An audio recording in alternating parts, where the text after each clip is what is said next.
Hi friends, welcome back to my channel. నేటి ప్రశ్న, కింది వాటిని జతపరచండి. చూడండి, ఇక్కడ ఇవ్వబడిన వాటిని జతపరచమన్నాడు. ఈవైపు జాతీయ అటవీ చట్టం, project tiger, project elephant, project rhino and crocodile, అలాగే వన్యమృగ సంరక్షణ చట్టం. ఈ వైపు చూడండి, ఈ వైపు సంవత్సరాలు ఇచ్చాడు. 1972, 1975, 1992, 1973, చివరిగా 1952. సో ప్రాజెక్ట్ టైగర్ ఏ సంవత్సరంలో ప్రారంభించారు, ప్రాజెక్ట్ ఎలిఫెంట్ ఏ సంవత్సరంలో ప్రారంభించారు, జాతీయ అటవీ చట్టాన్ని ఎప్పుడు చేశారు. ఇక్కడ మనందరికీ తెలుసు, జాతీయ అటవీ చట్టం 1952లో చేశారు.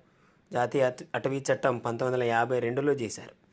ఇక్కడ ఆప్షన్లలో మనం ఒకసారి చూస్తే జాతీయ అటవీ చట్టం 1E జతపరచబడి ఉండాలి. అలా ఆన్సర్ 2 ఆప్షన్లో ఉంది. చూడండి, సెకండ్ ఆప్షన్లో ఉంది, అలాగే 4th ఆప్షన్లో ఉంది.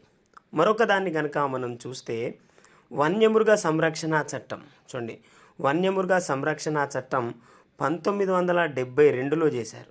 వన్యమృగ సంరక్షణ చట్టం 1972లో చేశారు. ఇక్కడ కూడా చూడండి, దీంట్లో ఏ ఉంది, దీంట్లో ఏ ఉంది, దీంట్లో ఈ ఉంది, దీంట్లో ఏ ఉంది. ఇక మరొక దాన్ని చూద్దాం. చూడండి, మరొక దాన్ని చూస్తే ప్రాజెక్ట్ ఎలిఫెంట్.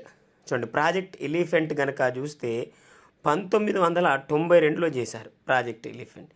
దీంట్లో ఆన్సర్ ఆప్షన్ 3కి సి జతపరిచి ఉండాలి. అనగా ఇక్కడ ఆన్సర్ ఒకసారి చూస్తే ఆప్షన్ 2 అనేది సరైన జత.